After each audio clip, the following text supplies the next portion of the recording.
नमस्कार। ये वीडियो है कार्बोप्लेटिन नाम के कीमोथेरेपी की, जो बहुत ही ब्रॉड स्पेक्ट्रम कीमोथेरेपी है। ब्रॉड स्पेक्ट्रम मतलब डिफरेंट टाइप ऑफ कैंसर, बहुत सारे टाइप ऑफ कैंसर जैसे ब्रेस्ट कैंसर, ओवेरियन कैंसर, पेट के कैंसर, लंग के कैंसर, इस 7 तरह के कैंसर में ये काम आती है।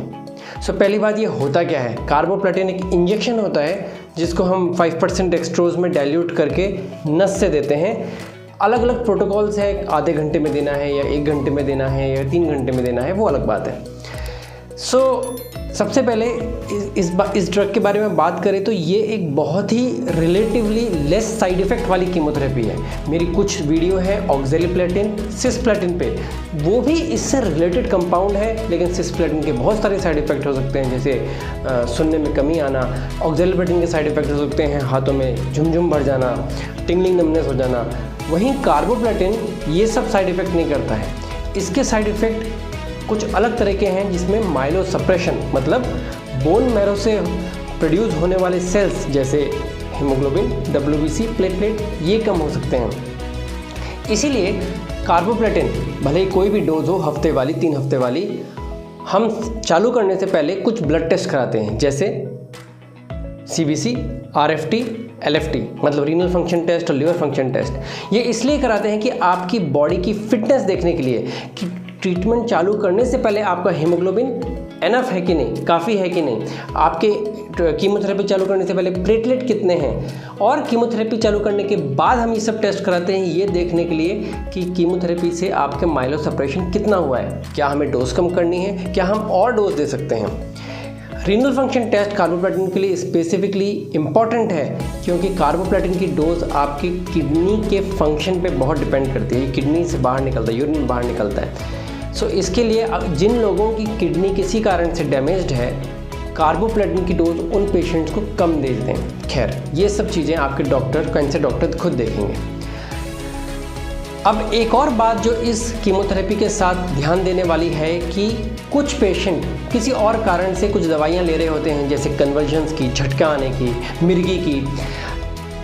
इन दवाइयाँ जैसे फेनिटॉइन नाम की दवाई होती है, आजकल इतनी काम में नहीं आती लेकिन लोग लेते हैं। कार्बोप्लेटिन से ड्रग इंट्रैक्शन हो सकता है। अगर आप इस तरह की दवाइयाँ जैसे फेनिटॉइन या वारफेरिन, खून पतला करने की दवा है, तो वो अपने कैंसर डॉक्टर को बताइए। इस ड्रग इंट्रैक्शन के कारण या तो हमें कार्बोप्लेटिन की डोज कम करनी पड़ सकती है, या वो दवाइयाँ चेंज करनी पड़ सकती हैं, जैसे फेनिटॉइन की बजाय लेवेटिरासिटाम नाम की एक दवाई आने लग गई है, जो इससे कार्बोप्लेटिन से इंट्रैक्शन नहीं रखती। कीमोथेरेपी के चलते हुए नेक्स्ट क्वेश्चन सबसे कॉमन है, सर खाने में क्या रेस्ट्रिक्शंस रखने हैं।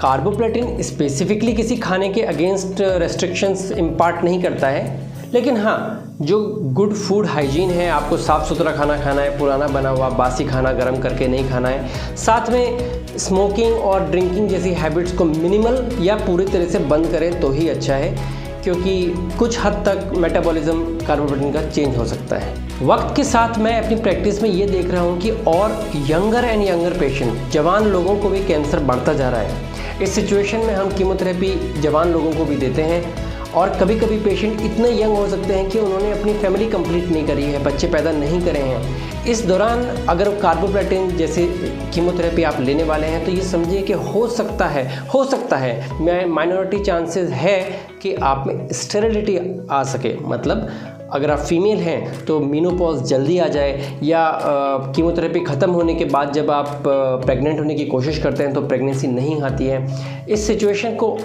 डील करने के लिए हम यूजुअली स्पर्म प्रिजर्वेशन या ओवम प्रिजर्वेशन कीमो स्टार्ट करने से पहले करते हैं, अगर पेशेंट रियली बहुत यंग है, रिप्रोडक्शन फंक्शंस अभी कंप्लीट नहीं हुए हैं, फैमिली कंप्लीट नहीं हुई है।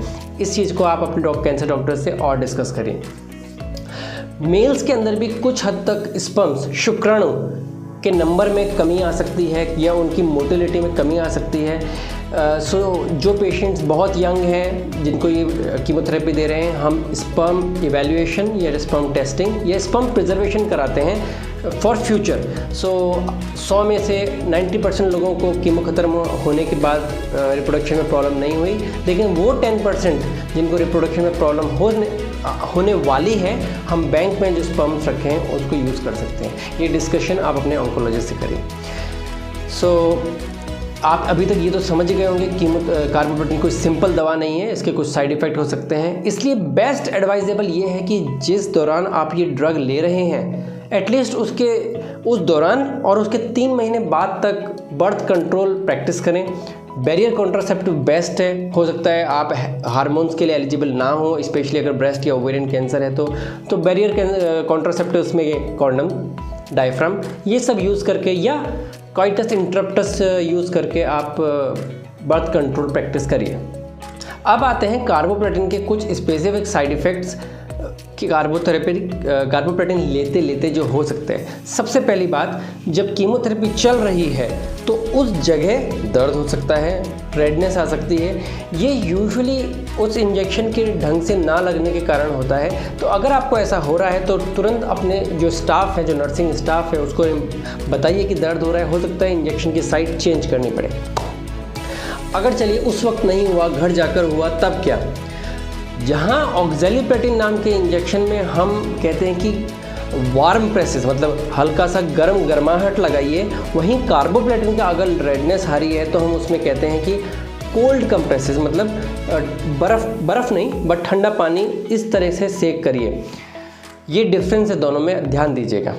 उसके अलावा सबसे बड़ा डर जो लोगों के अंदर होता है नोज़िया, वॉमिटिंग का, कार्बोप्लेटिन से होता है। लेकिन आपको जान के ये सेटिस्फेक्शन होगा कि आजकल की मॉडर्न मेडिसिन जैसे फॉस्फेपिटेंट, एप्रिपिटेंट, न्यूपिटेंट, ये सब दवाएं बहुत ही स्ट्रॉन्ग एंटी एमेटिक हैं, स्ट्रॉन्ग वॉमिटिंग कंट्रोल करने वाली है। और मैं अपने हर पेशेंट को कार्बोप्लेटिन से पहले ये दवाएं देते हैं, चाहे इंजेक्शन फॉर्म में या टैबलेट फॉर्म में। और उससे मेरी प्रैक्टिस में ज़्यादातर लोग, आई विल से 95% अबव लोगों को मेजर नोज़िया, वॉमिटिंग की इश्यूज़ नहीं होते हैं कीमोथेरेपी लगते वक्त। और कुछ दवाएं 5 दिन की कंपलसरी आपको देते हैं डिस्चार्ज कार्ड पे, जो प्लीज़ आप लीजिए अगर आपको नोज़िया, वॉमिटिंग नहीं है तब भी। यहाँ मिस्टेक्स होती है कि पेशेंट को एक दिन, जिस दिन वो इंजेक्शन लगवा के गया है, वॉमिटिंग नहीं हो रहा है, वो घर जाके एंटी वॉमिटिंग ड्रग्स नहीं लेता है और फिर ब्रेक थ्रू वॉमिटिंग, एकदम से वॉमिटिंग आना शुरू कर देती है। फिर भी अगर किसी कारण से आपको नोज़िया हो रहा है, खाना पीना बंद ना करिए, थोड़ा थोड़ा करके खाना पीना कंटिन्यू करिए, नहीं तो थकान चढ़ जाती है, कीमोथेरेपी के साइड इफ़ेक्ट बढ़ जाते हैं। वीडियो के शुरुआत में मैंने कहा था कि कार्बोप्लेटिन से माइलोसप्रेशन, बोन मैरो के फंक्शंस कम हो सकते हैं, तो प्लेटलेट, WBC, हीमोग्लोबिन कम हो सकते हैं। अब कोई पेशेंट खुद आके नहीं बोलता मेरा हीमोग्लोबिन कम है, कार्बोप्लेटिन लिया था, लेकिन वो कुछ तरह के सिम्टम्स लेकर आता है कि मुझे ये तकलीफ़ हो रही है। तो अब बात करें तो हीमोग्लोबिन कम होता है तो पेशेंट को तकलीफ़ होती है, जैसे थकान रहना, चिड़चिड़ापन, अनीमिया की कंप्लेंट जो खून कमी होने के कारण होती है। अगर बहुत ही कम चले जाता है तो हो सकता है कि हमें बाहर से भी ब्लड ट्रांसफ्यूजन देना पड़े। यूजुअली कार्बोप्लेटिन देने के 1 हफ्ते बाद हम टेस्ट कराते हैं, ये देखने के लिए कि ये सब साइड इफ़ेक्ट्स कितने ज़्यादा हुए हैं, कितना ज़्यादा हीमोग्लोबिन कम हुआ है। अगर WBC कम हो जाए तो क्या? यूजुअली अगर लो डोज में कार्बोप्लेटिन दिया है, वीकली डोज है, तो इतने WBC कम नहीं होते। लेकिन अगर 3 वीकली डोजेज है या डोज ज़्यादा है, जिसको हम AUC 6 या 9 तक जाते हैं, तो इस सिचुएशन के अंदर पेशेंट कह सकता है कि मुझे फीवर आ रहा है, लूज मोशन हो गए हैं, या छाती में कफ भर गया है, निमोनिया हो गया है, कभी कभी लूज मोशन, पेशाब में जलन, इस तरह के सिम्टम्स के साथ पेशेंट कंप्लेंट करते हैं। ये सब कब होता है? लोग कीमोथेरेपी लेते हैं, सोचते हैं अगले दिन से मुझे फीवर आना शुरू हो जाएगा, अगले दिन से डायरिया शुरू हो जाएगा। ऐसा नहीं है। अगर कीमो 1 तारीख को लगी है तो करीब 7 से 8 दिन बाद, तो 8 तारीख से लेकर 12 तारीख तक, ये 4 दिन हैं जब आपके WBC, प्लेटलेट, हीमोग्लोबिन सबसे ज़्यादा कम हो सकते हैं। 14 दिन के बाद बॉडी की रिकवरी चालू हो जाती है।